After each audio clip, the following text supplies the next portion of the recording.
سورہ صفات پارہ نمبر 23 آیہ کریمہ نمبر 75 76 77 78 79 80 81 اور 82۔ نحمدہ ونصلی ونسلم علی رسولہ الکریم، اما بعد فاعوذ باللہ من الشیطان الرجیم، بسم اللہ الرحمن الرحیم۔ وَلَقَدْ نَادَانَا نُوحٌ فَلَنِعْمَ الْمُجِيبُونَ وَنَجَّيْنَاهُ وَأَهْلَهُ مِنَ الْكَرْبِ الْعَظِيمِ وَجَعَلْنَا ذُرِّيَّتَهُ هُمُ الْبَاقِينَ وَتَرَكْنَا عَلَيْهِ فِي الْآخِرِينَ سَلَامٌ عَلَى نُوحٍ فِي الْعَالَمِينَ إِنَّا كَذَلِكَ نَجْزِي الْمُحْسِنِينَ إِنَّهُ مِنْ عِبَادِنَا الْمُؤْمِنِينَ ثُمَّ أَغْرَقْنَا الْآخَرِينَ۔ صدق اللہ العظیم۔ وَلَقَدْ اور تحقیق، نادانا ہمیں پکارا، نوح نے، فنعم المجیبون ہم کیا ہی خوب جواب دینے والے ہیں، ونجیناہ اور نجات دی اس کو، واہلہ اور اس کے گھر والوں کو، من الکرب العظیم بہت بڑی مصیبت سے، وجعلنا اور رکھا ہم نے، ذریتہ ہم الباقین اسی کی اولاد کو باقی، وترکنا علیہ فی الآخرین اور ان کا ذکر آخرین میں، پچھلوں میں ہم نے جاری رکھا، سلام ہو علی نوح نوح علیہ السلام پر، فی العالمین سب جہان والوں میں، انا یوں ہی، کذالک ہم بدلہ، کذالک نجزی یوں ہی ہم بدلہ دیتے ہیں، المحسنین نیکوکاروں کو، انہ بے شک وہ نوح، من عبادنا المؤمنین ہمارے کامل اور اعلیٰ درجے والے ایمان والوں میں سے تھے، ثم اغرقنا الآخرین پھر ہم نے باقی کو ڈبو دیا۔ اللہ جل سبحانہ و تعالی یہاں سے حضرت نوح علیہ السلام کا اختصار کے ساتھ ان کا ذکر فرما رہے ہیں، تفصیل کے ساتھ آپ پیچھے پڑھ آئے ہیں پارہ نمبر 12 میں، یہاں صرف اختصار کے ساتھ کچھ خاص باتیں جو اللہ تعالیٰ حضرت نوح علیہ السلام، اللہ تعالیٰ فرما رہے نوح علیہ السلام نے ہمیں پکارا۔ اب پکارنے سے مراد کیا ہے؟ نوح نے ہم سے دعا کی، پکارنے سے مراد یہ ہے۔ اب نوح علیہ السلام نے دعا کیا کی، اس دعا کا ذکر سورہ نوح کے اندر آیہ کریمہ نمبر 26 اور 27 میں موجود ہے۔ وہ دعا کیا تھی؟ قال نوح ربی لا تذر علی الارض من الکافرین دیار، اے اللہ روئے زمین پر کوئی کافر نہیں بچنا چاہیے، انک ان تذرہم اگر تو نے ان کو چھوڑ دیا، لن یضلوا انک ان تذرہم اگر چھوڑ دیا، یضلوا عبادک یہ تیرے بندوں کو گمراہ کریں گے، ولا یلدوا الا فاجرا کفارا اور نہیں جنم دیں گے مگر بدکار کافر۔ یہ کب دعا کی جناب نوح علیہ السلام نے؟ یہ دعا جناب نوح علیہ السلام نے اس وقت کی جب اپنی قوم کی طرف سے مایوس ہو گئے، جب امید ختم ہو گئی کہ یہ لوگ حق کو قبول کرنے والے نہیں ہیں۔ مسلسل تبلیغ فرمائی، اور تبلیغ فرمانے کے بعد جب یہ دیکھا کہ یہ لوگ رائے راست پر نہیں آنے والے، تو اب اللہ کے نبی نے دعا کی۔ یاد رکھیے اللہ کا نبی بد دعا نہیں فرماتا،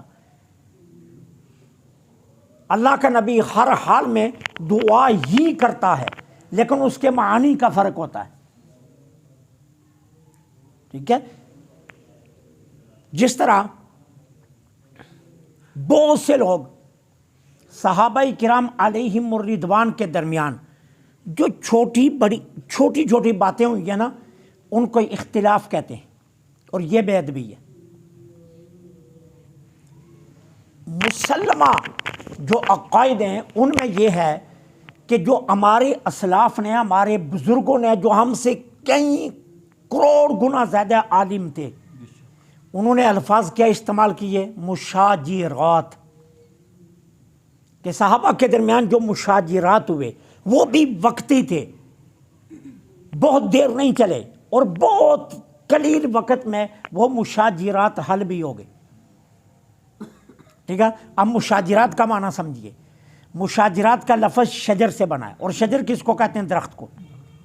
اب ہوتا کیا ہے، یہ ہے درخت، اب اس کی جڑ ایک ہے، کوئی شاخ کدھر کو نکل گئی، کوئی کدھر کو نکل گئی، لیکن نیچے سے جڑ ایک ہے. جڑ ایک ہے، شاخیں ادھر ادھر نکلی ہیں. اب مشاجرات کا معنی کیا ہے کہ کوئی مشرق کو گیا صحابی، کوئی مغرب کو، کوئی جنوب کو، کوئی شمال کو. ٹھیک ہے، آپس میں معمولی اختلاف ہوئے لیکن جڑ سے جڑے رہے، جڑ سے نہیں کٹے. اور جڑ کیا ہے؟ ذات مصطفیٰ علیہ السلام. جڑ سے کوئی نہیں کٹا. جس طرح شاخ جس سمت مرضی چلی جائے لیکن وہ جڑ کے ساتھ قائم رہتی ہے، تو اس طرح مشاجرات کا معنی یہ ہے کہ کوئی صحابی حضور کی ذات سے نہیں کٹا. مشاجرات ہوئے ہیں، سمتیں، رخ بدلے ہیں معنی مطالب کو سمجھنے میں، لیکن جب دوسرے کے قول پر زیادہ دلائل کو محسوس کیا تو لوٹ آئے. جڑ سے ایک لمحے کے لیے بھی جدا نہیں ہوئے. اسی طرح نبی بد دعا نہیں فرماتا، نبی دعا ہی فرماتا ہے ہر حال میں. اب کیا ہے، اللہ کے نبی نے دعا کی کب؟ جب اپنی امت کی جانب سے مایوس ہو گئے کہ یہ لوگ ہدایت پر آنے والے نہیں. اب یہ دعا کیوں کی؟ دو وجہوں سے. ایک وجہ یہ تھی کہ اللہ تعالیٰ کی پاکیزہ زمین ناپاکوں سے پاک ہو جائے.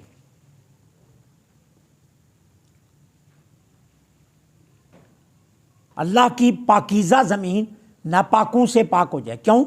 ساری روئے زمین جہاں آپ کو سری گندگی نظر نہیں آتی وہ پاک ہے. جہاں کہیں آپ کو غلاظت نظر نہیں آ رہی، جہاں کہیں بول و بازار پڑا ہوا، گوبر پڑا ہوا آپ کو نظر نہیں آ رہا، جہاں بھی چاہیں آپ، بشرطے کہ وہ گزرگاہ نہ ہو، رستہ نہ ہو، تو آپ وہیں جائے نماز بچھا کر نماز پڑھ سکتے ہیں. ساری روئے زمین پاک ہے. ٹھیک ہے، اب کیا ہے کہ ناپاک لوگوں سے یہ زمین پاک پاک ہو جائے. ایک اس لیے، اور دوسری وجہ خود بتا دی، مولا اگر یہ زندہ رہے تو یہ کیا کریں گے؟ تیرے بندوں کو گمراہ کریں گے اور آگے بدکار کافر جنم دیں گے. میں نہیں چاہتا اب کوئی اور بدکار روئے زمین پر رہے. ان دو وجہوں سے نبی نے یہ دعا کی. اب اللہ تعالیٰ کیا فرما رہے ہیں؟ فَنِعْمَ الْمُجِيبُونَ، ہم کتنا ہی خوب جواب دینے والے. اب خوب جواب دینے والا کا مطلب کیا ہے؟ کہ ہم نے نوح کی دعا کو قبول کر لیا. ایک تو اس کا معنی یہ، اور دوسرا اس کا معنی یہ ہے کہ جو بھی ہمیں پکارتا ہے ہم اس کی دعا کو قبول فرماتے ہیں. لیکن دعا کے کچھ آداب ہیں، جب ان آداب کے ساتھ دعا مانگی جائے نا تو پھر دعا ضرور قبول ہوتی. سب سے پہلا ادب کیا ہے؟ دعا حضور قلب سے مانگی جائے. غفلت اور لاپرواہی میں مانگی دعا اللہ قبول نہیں فرماتا. پہلی شرط یہ ہے کہ جو دعا آپ نے مانگنی ہے وہ آپ حضور قلب سے مانگیں، آپ کا دل حاضر ہو دعا کرتے ہو. یہ پہلی شرط ہے.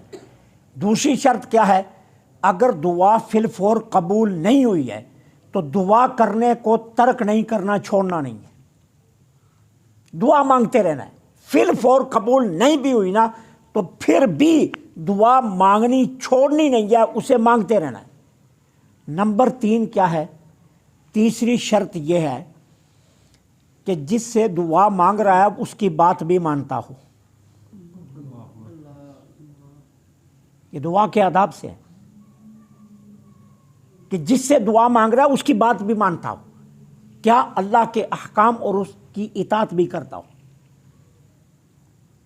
نمبر 4، صرف مصیبت کے وقت دعا نہ مانگے، راحت کے دنوں میں بھی دعا کرتا رہے۔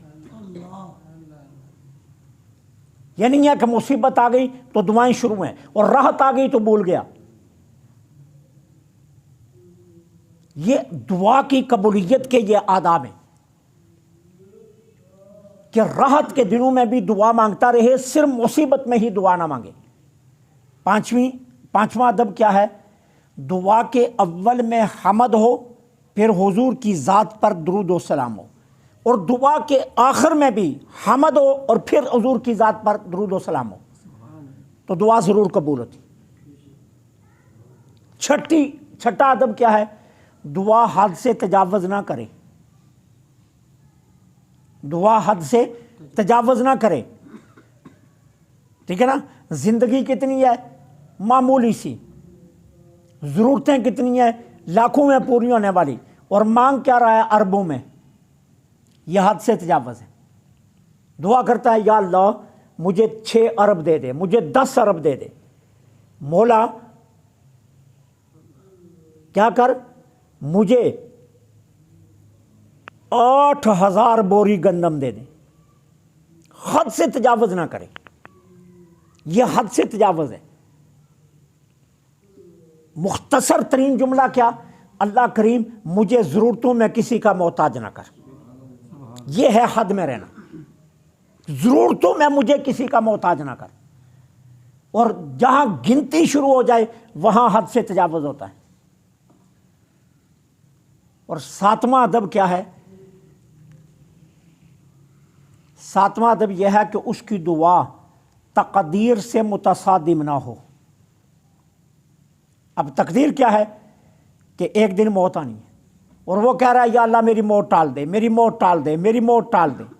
یہ تقدیر سے متصادم دعا ہے۔ دعا کیا ہے؟